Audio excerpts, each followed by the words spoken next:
Fringe. What's going on, ladies and gentlemen? Welcome back to The Fringe. I hope you guys had a great weekend. I hope you guys are rested and ready. Look, I'm not ready. Hope you're ready for another week as we move ahead. And boy, what a week it was last week. And I'm still recovering from the events of last week. If you joined me Wednesday in Calgary as I took my trip downtown Calgary for the 1 Million March for Children, and we broadcasted live for about an hour and a half down there at the grounds and showed everybody what was going on in Calgary. Now, man, what a what a time that was. It was really great to be there. I know I'd commentated on one of my videos the day after that I'm dealing with a form of strep. And I have this condition with my esophagus where they've said that it's sometimes smaller than it should be. My esophagus shrinks, and it causes this form of strep from time to time. Sometimes if I'm eating, like it's almost like a choking feeling, and it's just a condition. It's something that I can't really control. It's something that medication doesn't really control. The only thing that works sometimes is antibiotics when we get into that state. So when I went to the march on Wednesday, I was actually starting to get this strep from this condition, and you know, me as a stubborn person, I didn't want to rest my voice. I didn't want to take it easy. I thought it's really important that gets covered. I wanted to make sure that people had a place to watch and see what was going on, at least in one city across the country. I was told that other YouTubers had filmed on location from where they were, and I just thought, you know what, this is the right time to get out of bed, go do this. Of course, my son Steve and my good old sidekick came with me. My little Steve Rogers came with me to the protest, and we ran into Marty up north, and I ran into some fans of the channel, probably some people that are watching the stream possibly tonight, and how great it was to run into so many people who stopped and said, I watch your channel, I like what you do, thank you for everything. People who said they love our books, they love everything that we do, and God, isn't that the most heartwarming thing in the world? To get out there and fight for something you believe in, but also be told that you're appreciated. That's I appreciate every single one of you that come out to this channel and watch our videos. And as cringy as that sounds, I just wanted to take a moment to thank everybody who took the time to come over and say hello. I met all kinds of people, including war vet for V4F down at the channel, or down at the protest as well while we were recording. Very, very nice people. And I've just left names out because I don't want to out anybody that doesn't want to be outed. But it's no thanks, says fans. No, I'd say they were just good, wholehearted Canadians. That's what makes us Canadian, and that's one thing that I was really happy to see down there was just people being Canadian. It's our right to express ourselves, and one thing I was really proud of down at the protest is that in Calgary, we seen very good behavior. We seen the police working in conjunction with the people at the protest to make sure everybody was safe. We were able to protest our beliefs, and sure, there was maybe a handful of counter protesters across the street, but at least, the police made sure that they kept a distance and that everything went down without incident. And, when I watch footage of protests in places like the US, and you see people get out of control or riots or fights break out, we saw that this week in Canada as well, but it was just nice to see good old Canadian behavior down in downtown Calgary as people went out and voiced their concerns, but also respected the beliefs of others, and it was really good to see. I was really happy to be there, and I was really happy to stream for you guys. And God, it was a cold day too. It was, what's funny is that out of all the days last week, it was definitely the coldest. And poor little Steve, by the time we were done, he was sleeping away in his stroller, but his hands were freezing. And I gave him gloves. He kept pulling them off because that's what 3-year-olds do. And I took him out for lunch afterwards downtown, met up with my wife. And it's actually kind of nice to have some time as a family together while my wife was getting through her workday. So it was really fun to be there. I was really glad to be there. And again, when it comes to the protests, we've seen it with the counter protests in Ottawa this week. Of course, I had a video out on Friday about Billboard Chris and Josh Alexander in Toronto as they took to the streets to again stand up for their concerns of children's rights and parental rights. And we've seen that Nick Alexander, Josh's brother, was heavily assaulted His face was busted open. He was arrested. Of course, little disappointing to see the police down there arresting a peaceful protester simply because of who they were and removing them from the crowd instead of arresting the person who caused the damage. I have to say that I don't know much about Ontario police. I don't know much about the police in Toronto. I said it during the live stream, and I've also said it since that, I was always curious what was going to happen in Toronto, because Toronto is a very different city. It's a very left-leaning city, and it's one of those cities that if you start spouting the opinions of those that disagree with you, people can tend to get violent, and that's of course what we saw as fights broke out. People were pushed, trampled, assaulted by and I'll say Antifa because they were mostly in black. They were covering their faces. They had their sunglasses on and their loud air horns, and they weren't allowing people to move. That's Antifa. I don't really care if people want to call them counter protesters. Really disappointing to see. And I really hope that Nick Alexander is on the mend. And I hope they have a good lawyer. I'm sure they do. Suzanne Eckstein, a member for 2 months. Wow, Suzanne, thank you so much for the support on the channel.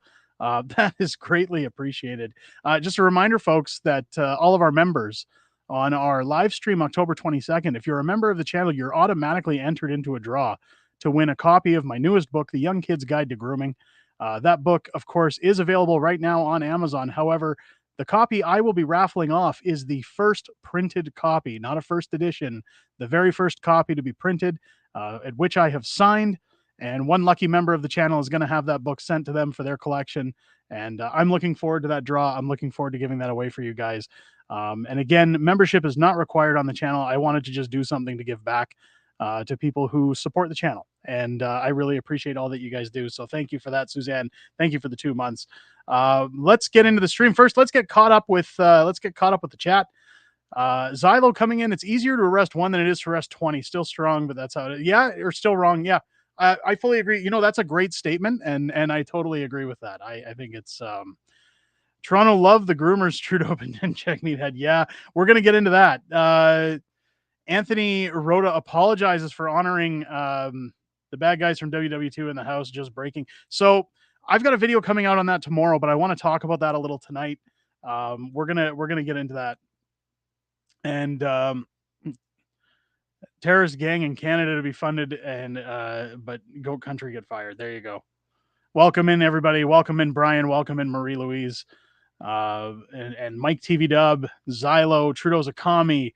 I am Canadian 71. Chillaxin, welcome into the stream. Again, Suzanne Eckstein, welcome in. No thanks, welcome into the stream. Timo Rich is here as well. Freedom Honey, welcome into the stream as well.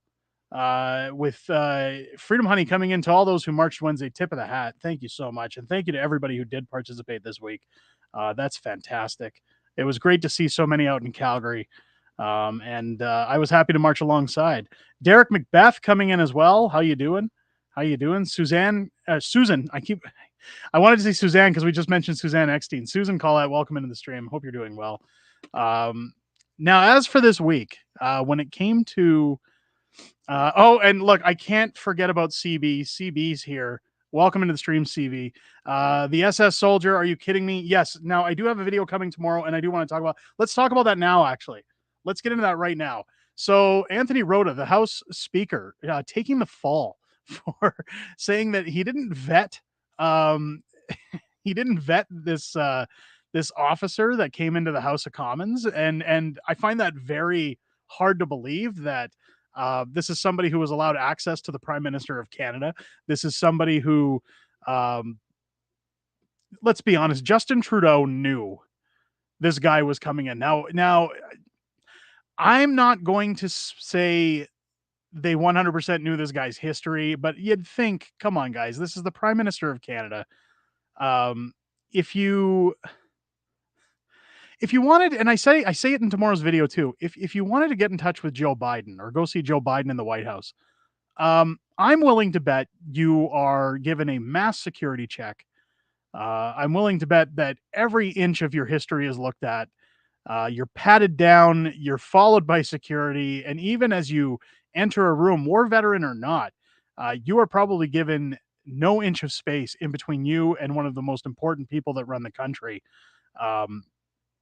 I can't imagine Justin Trudeau being oblivious to this man's history and not being informed that he was going to be in the House of Commons, that the House Speaker, who called him, quote, a hero, um, only to be discovered that this person worked with the SS, with the bad guys from WW2. And again, I use these words in tomorrow's video, and I hate doing that, but guys, this is YouTube's policies and algorithms. I don't want to tilt the boat, so to speak, so I got to be careful how I put things these days. But bringing in these guys without any kind of recollection of who they are or knowledge of what they are, and once again, the one thing that I keep mentioning and thinking about is that we're once again an embarrassment on the Canada stage, because even if it's a slip up, does this not make our country look completely out of touch and horrible? That they say, "Oh, we didn't know who this guy was. We just brought him in. We're sorry." Like, when you look at everything going on with Trudeau in India and the divisiveness he's caused now with India by basically starting a war at home, so to speak, and now this, I mean, he has no troubles making us look like an embarrassment on the world stage, and it's going to be interesting to see what comes out of this. But of course, now the House Speaker Anthony Rota taking responsibility for it, because of course, the Liberals don't want to ruin their numbers, or um, when you look at Chrystia Freeland and her, I guess, heritage, and you look at Justin Trudeau and his stupidity, and this isn't going to bode well. It's not going to bode well. It's yeah. Susan coming in. My book came during Clyde's live stream. I hope you enjoyed it. I really hope you enjoyed the book. I'm hearing good things. I'm hearing good things about the book, so I hope you enjoyed it. As we're out the gate with that, and Susanna Eckstein as well coming in. Susan and Suzanne. I'm gonna get you guys mixed up all the time. Viva's pissed big time. He's tweeting all day on this. It's disgusting to pull this on Canada's people. Yes, absolutely. I might actually look and see if I can get Viva on the channel at some point to talk about this stuff. I think it'd be great. He and I talk occasionally in the background. I know he was over on Clyde's channel last week, and I think it would be good to get his point of view on this issue, because of course Viva's on Rumble, and if you watched my videos earlier this week when I was talking about Russell Brand and his incident going on with Rumble, standing up for Russell Brand and free speech. I've been saying that maybe it's time I mirror my content on Rumble, or try to show Rumble some support for standing up for essential free speech. It's refreshing to see that after they've been harassed to silence Russell Brand, they're actually taking a stance on what's going on. It's I'm Canadian saying there's too many crooked criminals in Parliament. It's past time to get rid of them all. I can't agree more. I'm looking forward to that. Land of Lemuria. I'm sorry if I mispronounced that. My book came the next day. No problems for my order. I hope you enjoyed it. Thank you so much for supporting independent artistry and independent publishing. I hope you guys really enjoy those books. What a mess that's been. I know a lot of people who saw me at the March for Children were asking, because I put out the video on Monday about this copycat that had kind of turned our readers away. If we found out who they are, I'm going to keep that pretty quiet. If we do find anything, if anything big comes out of it, I will keep you guys in the loop. But I will say that it's not looking promising. Amazon, of course, they can't dox people. They can't out people.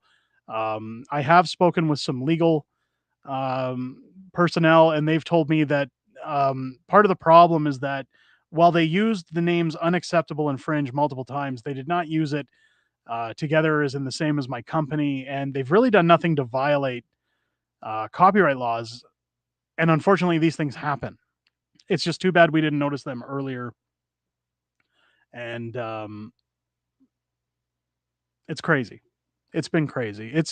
It's been a little sad to think that it's torpedoed a lot of what we're doing. But hey, guys, listen, I'm going to dust myself off. We're going to get back up, get back on that horse. And I've said it a million times over that as many times as I get knocked down, I'm happy to get back up again, because I'm not a quitter, and I don't like quitting anything that I start. And I think it's important to remember that they win if you don't do anything, if you do nothing. So really appreciate the support. I really appreciate everybody standing behind our company and everybody rallying to try and show us some support for our books. And a lot of people tell me they don't even know that we have a second, third, or fourth book. But yes, we at Unacceptable Fringe did How the Prime Minister Stole Freedom. Afterwards, One Face, Two Face, Black Face, Blue Face, which was kind of a follow up to that book where we kind of made fun of everybody in government because some people started saying, make fun of Jagmeet Singh, make fun of Klaus Schwab, make fun of Chrystia Freeland. And we didn't really know who to pick for a specific target. So we kind of just threw them all into one book and had some fun with that one. And that one's probably one of my favorite ones that we've worked on this year. But afterwards, we also did a tribute to Tamara Leach, my good, close personal friend, and everything she went through during the Freedom Convoy called Hold the Line, the Ballad of Tamara Leach. And now, of course, The Young Kid's Guide to Grooming is now available as well. So if you haven't picked up those books, go get them if you enjoyed How the Prime Minister Stole Freedom. No obligation, folks, just letting you know that they do exist. And I think you'd enjoy them if you enjoy our first book. And I hope you do. I hope if you support those, you do enjoy them. It's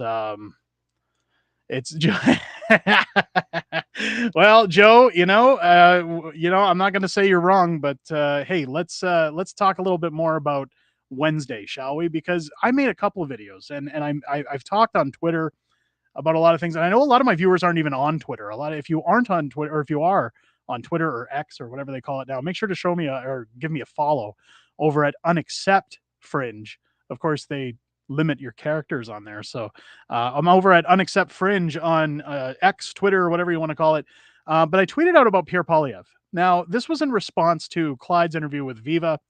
I also wanted to talk about it based on a video I did in the past. I did a video a few weeks ago talking about Pierre Poilievre's slip up during his, I guess you could call it like a pre-campaigning video about the carbon tax, where we verified through his people that he had a slip, that he said, in the video, he dropped the line that we need to lower the carbon tax, when in fact he'd been campaigning on axing or removing the carbon tax. And of course, a lot of people in his Twitter feed were saying, whoa, whoa, whoa, what did you mean? And I thought it was a prime time to do a video on it, because as a YouTube journalist, and I guess that's what I'm classified as, I don't see myself as a journalist.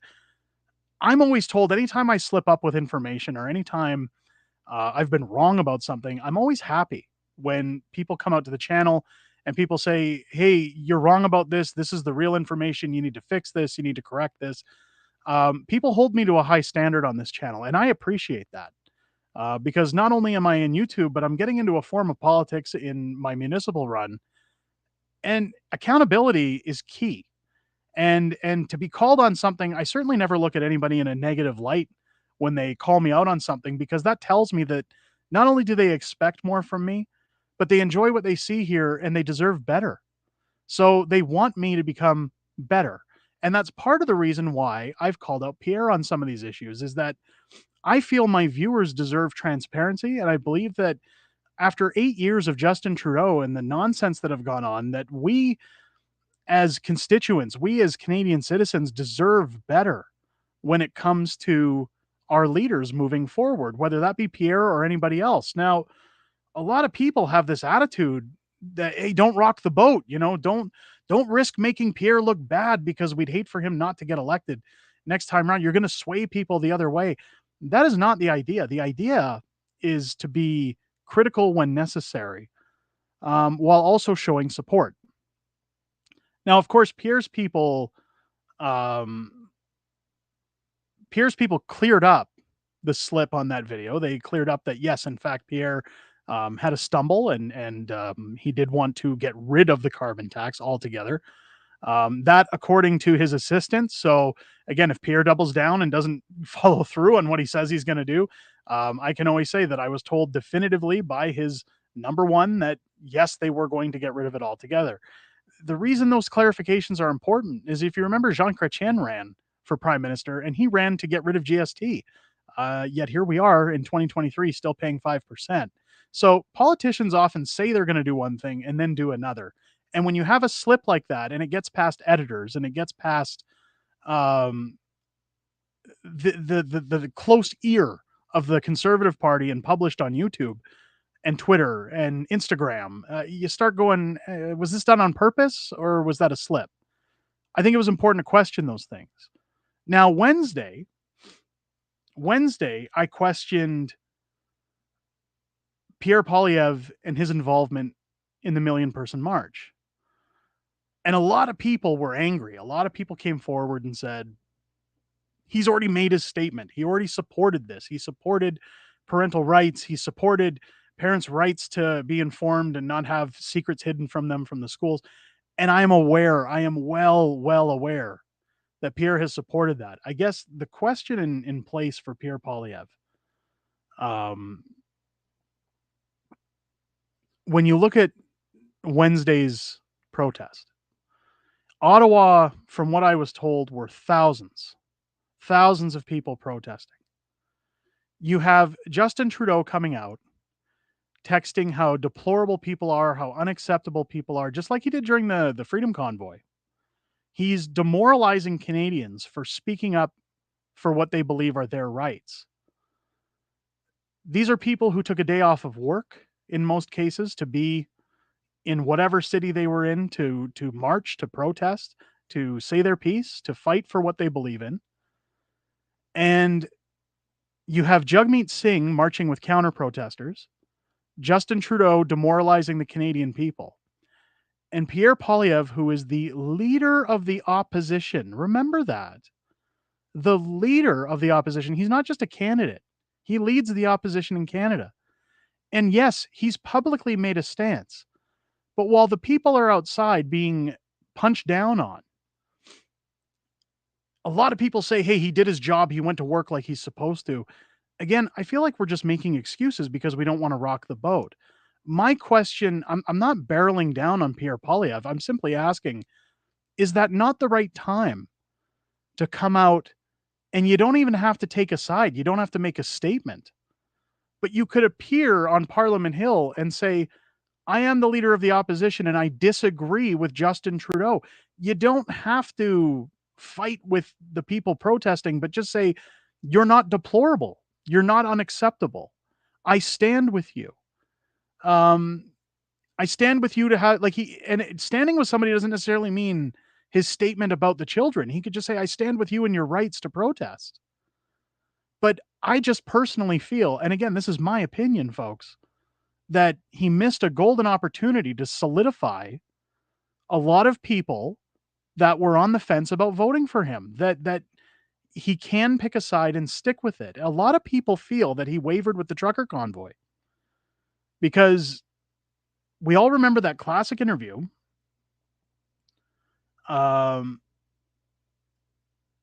where the Freedom Convoy had hit Ottawa and Pierre was asked on his way into Parliament, do you support what's going on outside? And he says, I support the right to protest so long as it's peaceful. He made a few other statements about truckers. He filmed a video while he was at an overpass, watching the trucks come into Ottawa. He spoke with truckers. But then as soon as they were talking about invoking the Emergencies Act, I didn't see much pushback from Pierre. I didn't see pushback from the Conservatives. It kind of felt like they all kind of got silent and, okay, yeah, they're going to invoke the Emergency Act. Now, they have since then said something. I don't want people to gaslight what I'm saying and say, oh, they came back eventually and they said so. I'm just saying that at the time it fell on deaf ears. And recently, Pierre's wife comes back and mentions the truckers in her speech when they're at the Conservative convention. So you support the truckers, then you're quiet, then you support the truckers. And while I do agree that and believe that Pierre Poilievre stood behind the truckers 100% of the time and that he's pure of his convictions, I can understand how people would feel that he's flip-flopping or that he's not 100% in support. So as a YouTuber, as somebody who's talking politics on the channel, I feel it's my job to question Pierre Poilievre, not punch down, not try to sway votes, not try to rock the boat, but to question, where do you stand on this? Because much like people said in the comment section or people said on Twitter, he already said something. He doesn't need to come outside and say anything. Okay, so where do you draw the line and say an opportunity was missed? Not everybody who protested at the march were Conservative voters. This could have been a golden opportunity to seize those votes. That's what I'm talking about. That you're the leader of the opposition. And your obligation as the leader of the opposition, when the leader of the country is condemning the people that are outside using their charter rights to protest, shouldn't be to send out a memo to your entire party saying, don't tweet, don't talk about it, don't go outside, don't talk to media, don't get involved, don't march. I understand the side of the media that, hey, they're going to portray him in a bad light. But it's one of those you're damned if you do and you're damned if you don't, because there were a lot of people on social media asking the same question. Where was he? Why is he hiding? Why is everybody inside? Again, when I bring these things up, they're not always necessarily how I feel. I'm covering the other side of the coin, that there's people out there asking these questions. They want answers. So I don't think it's wrong to question. Um, I've never once said, I hate Pierre Poilievre, or I'm not going to vote for Pierre, or I'm not, or I support PPC bros, or any like, and you're constantly labeled. And if we're going to judge people for questioning Pierre Poilievre because we're so fed up with Justin Trudeau, and I get it, everybody, we're done. We're over Justin Trudeau. We're over this current landscape of life that we have, and the hard times and the inflation and the carbon taxes, and we're all wanting it to go away. We're tired. I am your biggest supporter of that, and I get that. But if we don't demand a higher standard from Pierre Poilievre as a leader, does that make us any better than the people who allow Justin Trudeau to skate on every scandal? Does that not make us just like them? To say, oh, shh, don't say, trust in his plan, everybody. Just quiet. Don't cause any ruckus. Let's, like, I guess I'm just trying to understand. Timo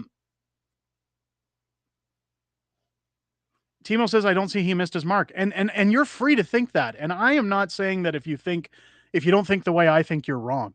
One of the great things I've always loved about living in a democracy, unlike Justin Trudeau, is that we all have the right to our opinion. I guess what I'm trying to do is balance out why I've made those videos and why I ask those questions, why I feel those are important, and why I think they're important to people. Some people have said, well, you're being a shit disturber, you're causing problems, you're trying to waver the votes. No, you're gaslighting. I'm asking because what I see online, what I see from people, I try to do my research during the day, and I'm very active on Twitter. And what I see from people is frustration. So it begs to ask the question that, hey, we deserve some answers. And if we don't ask for those answers, we're going to be in the same situation as Justin Trudeau. Maybe not as bad, maybe not as many scandals, but we're going to get into that situation where politicians are going to get comfortable. And I'm not saying Pierre, I'm saying politicians in general are going to get comfortable again and say, hey, we can get away with these backdoor shenanigans. We can get away with these, policies where we promise big and deliver small. You have to hold their feet to the fire because you want them to be better. That's what Viva said, and I stand behind his remark. I think he's very smart with how he put it. We demand more from Pierre, and I think we deserve it. And I mean, that's as far. I can't keep whipping a dead horse, guys. I don't want to make waves on the channel. I've seen subs drop out. I've seen people say up yours. I've seen it all. And it just blows my mind to think that if anybody's going to follow this blindly, how do you expect to ever make things better? How do we ever expect things to get better? We have to demand more. I've often said, and I'm not the be all end all, I'm not always right. I'm happy when I'm wrong. In fact, I get called out all the time. I get called out constantly. And I don't get mad when I get called out. I appreciate it. People were telling me last week, hey, your audio's screwed. You have audio problems. And yeah, we switched to a new laptop. It came with new software. I was trying to balance and figure everything out. And unfortunately, when I was recording videos, listening to them, and then when they got uploaded, they'd get all jumbled and screwed. So it was a process this week to try and figure out how to fix that. But I didn't get mad anytime somebody came to me and said, "Oh, dude, fix your stuff." People want me to be better, and they like what they get here. And it's the same with Pierre, where it's, I like what he's got to sell. I want him to be a better prime minister, but I don't want him to get an easy pass into the office and then coast, if that makes sense. Um, I don't know if people know this, um, but like in my municipal run, I've said I want to be very transparent.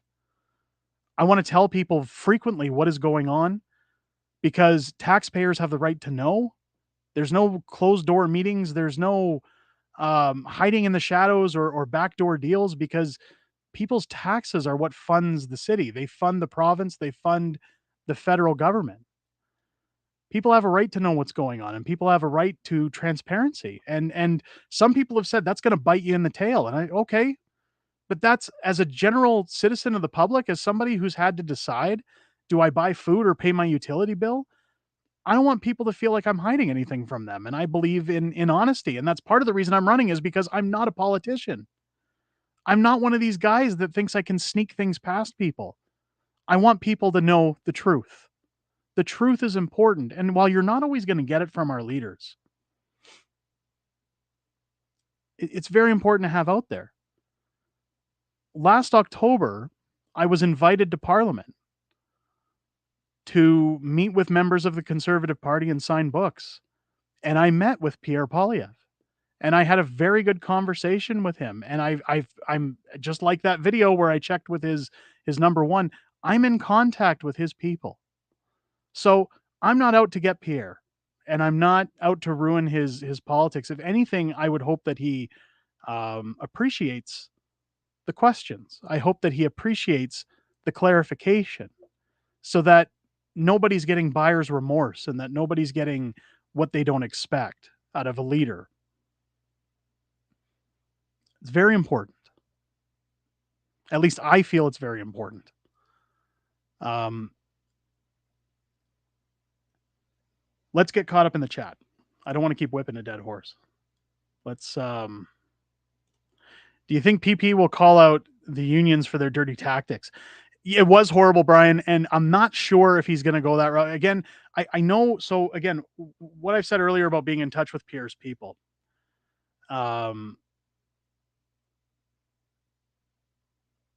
I know that they're being very careful about their tactics and about how they say things when they come out. And everybody knows that based on what we saw Wednesday, that Pierre didn't make his statement until 2 days later. They're crafting how to do things. While I can feel an opportunity was missed, I also understand why they're approaching it the way they are. So, as much as I'd like for them to call that out, and I know the people would like them to call that out, I'm not sure if it's going to be within their cards. Timo saying we need to demand more. Yes, absolutely. JB saying Justin has to go at all costs. I agree more, but the cost shouldn't be a free skate. Like, I guess what I'm saying is that if you're reminding those politicians that, okay, yeah, you're our guy, but if you screw up, we're watching you. I don't think there's anything wrong with that.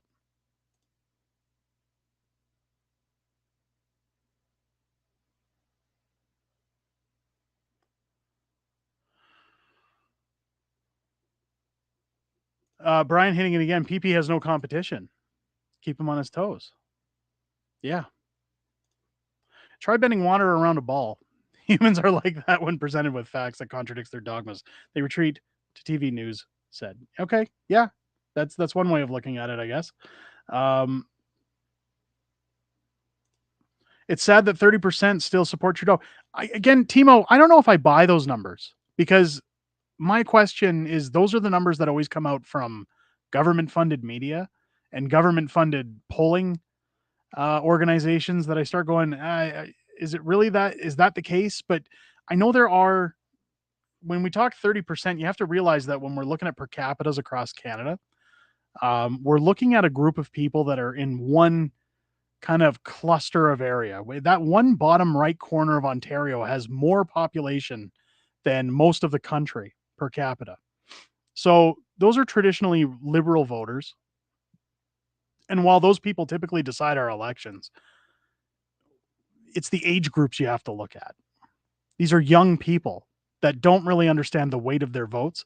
These are young people that got CERB payments, young people that have been told universal basic income, a lot of people that want to just get handouts and they don't understand the value of hard work or what it takes to earn a living.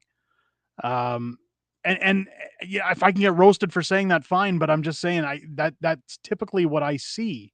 Again, when I look at social media, when I look at responses and interviews where people say, "Why would you vote for Justin Trudeau?" and it's always these guys with the skinny jeans and the man buns that say, "Oh, I just want universal basic income." It's it's very obvious what's getting them their votes, and it's bribery. We need electoral reform. I couldn't agree more, CB, and consequences for the actions of MPs and government. Losing their pensions or having to repay monies of their wages will maybe make them think about what they're doing. That is a really good statement. I can't agree more. CB hitting the nail on the head there.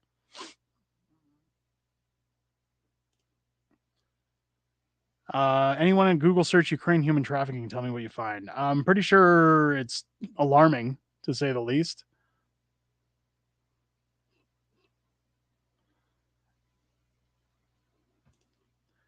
We're having a provincial election here in Manitoba. There are still many Liberal and NDP yard signs equal to the PC signage. Mike, yeah, and you know what's funny? Like I grew up in Winnipeg until I was a teenager, and I still go back. I always say because of the Jets, Winnipeg's home. I'm even sitting here wearing my Grand Beach Club sweater from Manitoba. Um, Winnipeg is a very liberal town that's also shifted more towards the NDP. Whenever I see candidates like Raquel Doncho that get elected and brought into parliament, I constantly ask myself, how did they get a seat? Because I don't see much of a conservative shift when it comes to Manitoba, and hopefully we can see a little bit of a flip at some point. I'm still willing to bet that you'll see the province either go liberal or NDP, and it's unfortunate. But what you have to remember about Manitoba is there's a lot of old folks that are starting to agree with the NDP's stance. But the young crowd, they have a very large young crowd of voters that love what the Liberals are selling, as well as the NDP.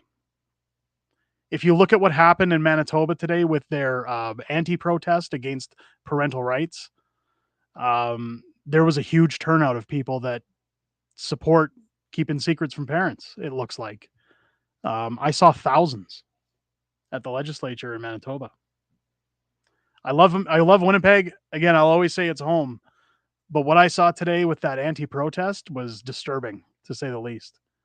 Um, we seen a protester on social media, and I think it was Andy Lee, the real Andy Lee show, who was covering it. Somebody had a sign that said, "Your children do not belong to you." That's disturbing that people actually think that way. Um, I just had a long discussion with my wife earlier today about our situation in Calgary. Because look, if I'm going to run for mayor, I can't move. But there's so many times where we look at how happy we are here. And I love Calgary. I love this city. I love the people in it. But the way it's gone, there's so many times we just want to put the house up for sale and move and go to a small town and just say, we'll stay there. We'll try and raise our kids right. We'll get out of Dodge. It's there are times when you believe that there is going to be no change or that things are just going to get worse. My wife hates taking the train to work every morning. She hates the scenario in the trains with the homeless, with the drug addicts, with the crime. Calgary is not what it used to be, and that's part of the reason I want to run. But God, it's so hard when we look at life and go, should we just go? And the only thing holding us here right now is that I've made a commitment. Because I've told my wife the same thing I said earlier in the stream. I don't quit what I start. And even if it's going to be a hard uphill battle, I have to try. because I've told people I'm going to try, and I don't half-ass anything. I say I'm going to do something, I follow through every single time, even if I lose. Failure is sometimes the greatest teacher. Um, but this city deserves better.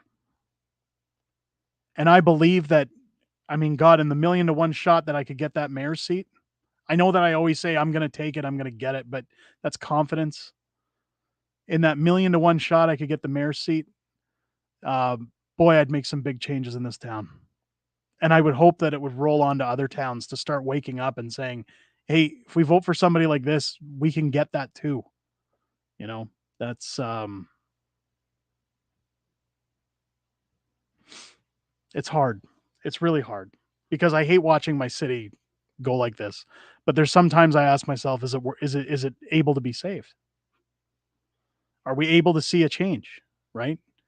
Um, all the corruption, you know, it's it's hard, really hard. Uh, we're not about, hey, we just do not want SOGI in our school system. Leave the kids alone. Sun and Daggers nailed it. Yeah, I don't agree with. Somebody asked when I was on Maverick Media last week promoting our new book. I sat on a panel where we talked about our stance on this protest and our stance in this movement. Um, and one of the people on the panel mentioned that, you know, there are kids at home that get abused. There's kids at home that can't tell their parents. They can't divulge how they feel to their parents. And my heart goes out to those kids. I can't fathom what it's like to be at a home of abuse. I always grew up in a home of tolerance. I grew up in a home where I was told you can be whatever you want to be. Um, whether it's job, whether it's preference, whether it's anything. I had a very supporting home growing up and a very loving family. And I will not sit here and say that abuse does not happen. It does. And I think those are special circumstances, but they're far and few.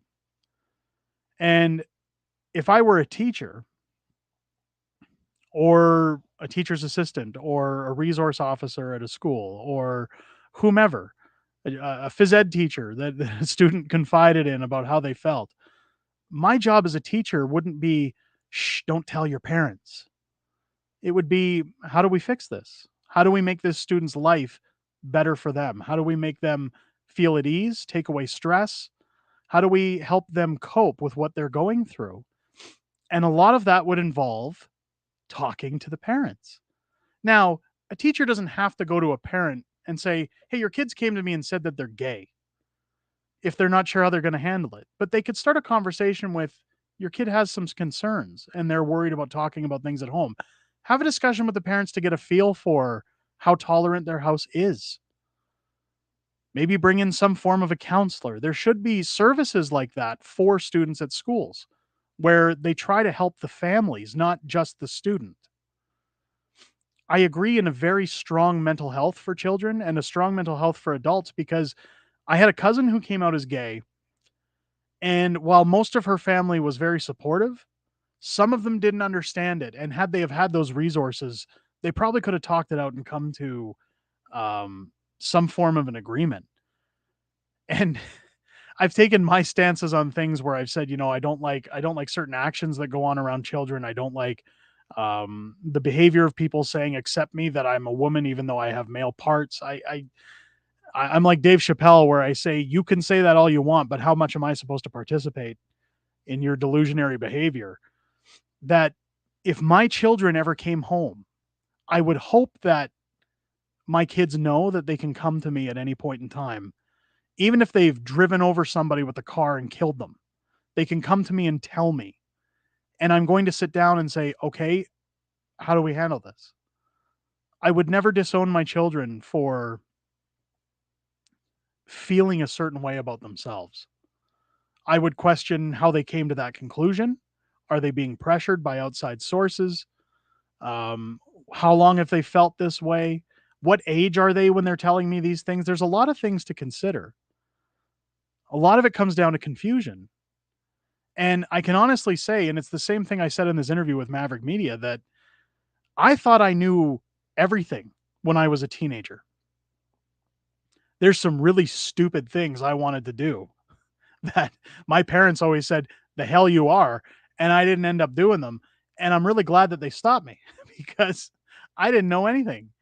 I know everything now. No, I'm kidding. I don't know a lot, but I know a lot about a little, but not everything.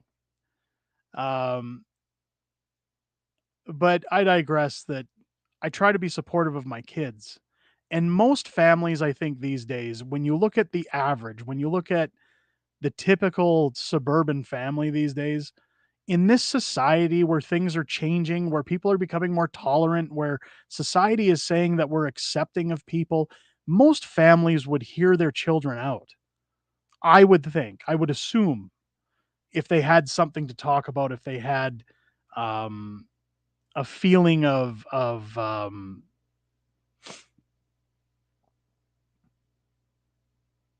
being singled out, I guess. I'm trying to think of the best way to say it. Let's jump in on Timo's comment here because I've caught it in the corner of my eye. As a teacher for years, we have services. I would never tell students not to tell their parents. I agree with that. I had teachers I went to. I grew up in a pretty rough setting in Winnipeg. I for 10 straight years. Now I grew up in the 80s and 90s. And part of the reason we moved to Calgary was because of the treatment that I got in school. Now, keep in mind, as I tell this story, this isn't a pity party. This is just so that people understand that all kids face criticism and all kids face some kind of bullying. It's to put things in perspective. I would often get picked on and called fat when I was a kid. Now, when I look back at my photos, I wasn't fat at all. I think over time I've accepted what people have said and I've eaten my feelings and I've gotten to the point where I'm at. And I gained a lot of my weight during the pandemic, and that's not an excuse. That's just explanation. Um, I ate my feelings when my mom passed away, and I'm still working on fixing that. And I've actually made some strides, which I'm happy about. But as a kid, I was called fat every day. There were kids that in a school of 600 students in Winnipeg, ranging from kindergarten to grade 8, often classrooms had two cliques. You know, they had the popular kids, which was the majority, and then you would have what they would brand as the losers, which was about 15 kids. And those kids would constantly be pushed, picked on. Now, given my neurotic nature that people like to point out, I um, I would react, and I'd come to school, and kids would punch me in the head and say, "You're a loser. You're fat. You're this. You're that." And of course, I was always told by my parents to defend myself, and I'd get into a fist fight. And these popular kids would go to the office at the same time that I was dragged to the office, and they'd say, Derek started the fight. And I'd sit there saying, no, I didn't, but I'd be the only one in my corner. So the school would suspend me for a few days. I'd have to sit in the office. My parents would ask what happened. And again, I'd have to tell them I got beat up. I defended myself. And when my parents would question the schools at that time, again, mid 80s, early 90s, teachers were sitting there going, they're just kids being kids. You know, these are boys being boys. They're just roughhousing. It's nothing serious. Now, what that resulted in was 10 long years of being treated that way. At one point in my first year of high school, which was the ninth grade in Winnipeg, and this was around the time my parents decided we were going to move, um, some guys threw me in the trunk of a car and tied me to a rope behind it and dragged me down a gravel road because I'm a fat guy and they thought it'd be funny. And a friend of mine saw what they were doing and got on his bike and followed me. He found me lifeless on the road and called an ambulance. And that was probably one of the worst days of my life. Um, my parents decided we were going to move. My father was growing his company, and Calgary was a better city of opportunity. And what was not supposed to be my last day of school was a bunch of kids that said, "Hey, we're going to get a piece of you because you're leaving." Started another fist fight. I was chased home by about 20 kids, and they stood outside my parents' home that they just sold, throwing rocks at the windows, trying to vandalize the house. And my folks had had enough. They went to the school, and that was kind of my justice point because the school actually heard what my dad said. They took one look at me with my torn clothes, bloody face, broken body, and called in each one of those students and expelled them one by one. And after 10 years, it was kind of nice to have that bit of justice. But we left. I was pulled out of school for the last 2 weeks. We were in Winnipeg and we left. I've since come to terms with some of the people that caused those problems, and I don't hate them. I don't hate what's gone on. But what it's resulted in is it's elevated my social anxiety into a complex. I've spoken with many psychologists that have told me I now have PTSD from that. Part of the reason I can't look at the camera even and make eye contact or in social situations, I have trouble making eye contact, is all back to that as a child. So these things affect you as a child. They Now I feel I'm grateful for what happened because it made me a better person. I wasn't like them. I didn't grow up to be some jerk. I valued people. I was appreciative of those that were closest to me. And I wouldn't change anything. If people say, "Could you go back and fix things?" I maybe would have asked for some better days, but I wouldn't change a thing because I don't think I'd be the same person I am today. I'd certainly have less problems. But the point is that I confided in some of my teachers, and my teachers are the ones that helped me so that when that last incident happened, some of those students were expelled. I felt that I could talk to a teacher that I was close with at the school. This teacher had, at that time in the 90s, attention deficit was becoming a thing and Ritalin was new on the scene. That was the first teacher to approach my parents and kind of recommend Ritalin for attention deficit and say that your son should be on medication. It's going to help his grades. And it did. And I felt like I could talk to that teacher. But that teacher never hid my problems from my parents. The teacher was just somebody I could confide in that wasn't going to point the finger and laugh or tell my friends what I said. So I do think that um, I think students need somebody that they can talk to sometimes. They need that feeling that there is somebody outside of their parents because kids don't want to always talk to their parents. They don't always want to go to their parents and say what's on their minds.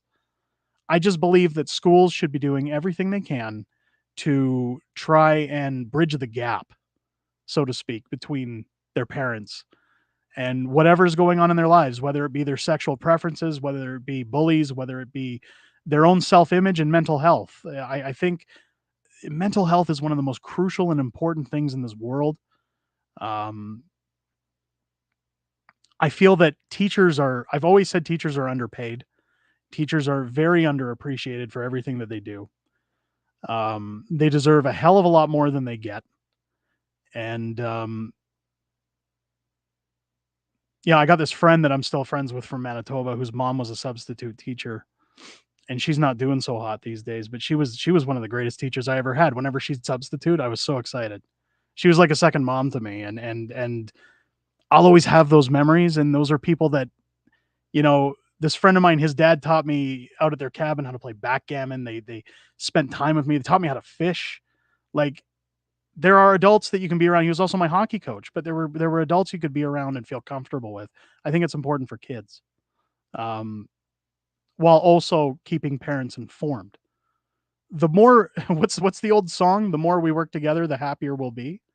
I think that's relevant in today's society. That when you have leaders like Justin Trudeau that have divided the country so much and split people into groups, it's important to remember that three simple words, ladies and gentlemen: we're all Canadian. Canada used to mean something. Canada used to be a land where people said they're friendly people. They help each other out. They're people that if you fall down on the curbside, somebody lifts you up and asks if you're okay. You know, we're a country of good people. It's just a shame that one person who's led the country has divided and torn people apart and caused so much hatred, and we've all taken the bait. I see it at every protest on the them versus us, like, we got to stop. I'm going to sound like a hippie for a minute, but we all got to stop and we got to start looking at each other and saying we're all on the same team here, and that we can agree to disagree when it comes to politics. That's the whole point of politics. But we never talked about politics to the degree that we do today. When I was a kid, I was always told it was rude to talk politics. And I'm happy to agree to disagree with people. I'm happy anytime somebody comes into Um, Anytime people come into my chat and say, dude, you're wrong. Okay. You're entitled. And I said it earlier with Timo when they said, I think you're wrong about Pierre. This is how I feel. Hey, you've got every reason to feel that way. And I respect your opinion. And anytime I do my videos, it's opinion. When I report on things, those are facts. But anytime I say this is how I feel about Pierre, this is how I feel about Maxime Bernier, this is what I think of Justin Trudeau, those are opinions. And what's the old saying? They're like assholes. Everybody's got them. But it's important that we remember that people have a right to those opinions, even if we disagree with them, and that we can still get along, and that we can still find a way to move our society forward. Because if we keep going down this path of aggression and hatred and name calling and splitting and dividing and just always finding something to bicker and moan about, we're going to end up like these third world shithole countries, as Donald Trump calls them, where we'll just tear each other apart. And that's not Canada. Chillaxin says it best. There it is. Don't talk about finances, religion, or politics. My old man used to tell me, and he told me this on my wedding day. He says, I'm going to give you some advice. He said, there's 3 arguments in life you're never going to win with your wife: religion, politics, and everything else. And I chuckled at that, but you know what, guys? I carry that saying with me everywhere. Every time I do something, it's religion, politics, and everything else. I'm not going to win. And and when I put these pieces together, or when I talk to you guys, this is a great community. I love that all of you come out to watch these podcasts on Sunday. I'm grateful for all the viewers on our videos. Every comment, good or bad, I'm happy to read them. I'm happy to go through them and hear what you guys have to say, because we're all in this together. And I think that regardless if I disagree with you, this is what makes our country great. And this is what makes us all great. And I'm not out to win. I'm out to have a discussion and give you what I see and let you make the decisions when it's over.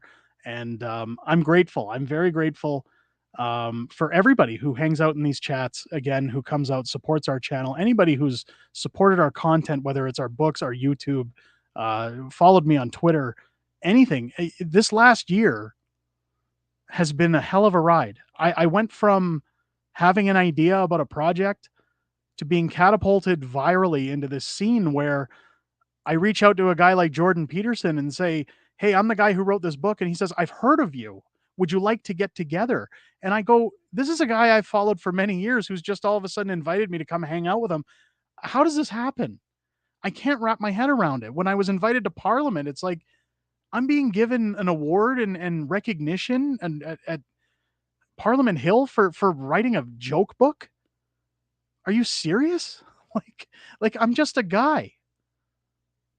It's been an unbelievable whirlwind, and I can tell you, as somebody who grew up thinking they didn't matter based on the treatment they got, boy, you guys have really rallied together over the last year and really showed me that, hey, people do matter, and we're willing to listen to what you have to say, so long as you're not talking bullshit. So I know it's a little cringy, it's a little woke to come out and say these things.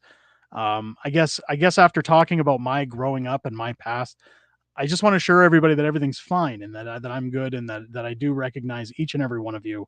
And that the people I've met in the last year, the people that I've talked to, even Wednesday at the March for Kids, meeting the people on the street that pulled me aside and said, I love your show, I love your videos.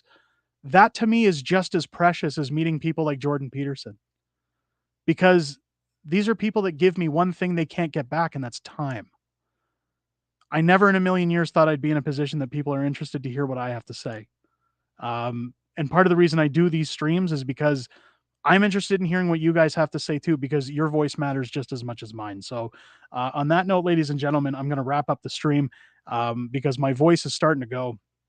I appreciate each and every one of you. If you haven't hit the subscribe button yet, please hit the subscribe button. Join our small fringe minority. We're snowballing into a large fringe majority here on the channel. We're growing at an ever increasing rate.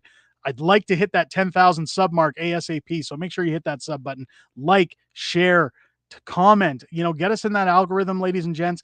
Even if you see a video where you're like, am I going to like what he put out today? Watch the video, leave a comment, share it out. It helps us. It helps us grow.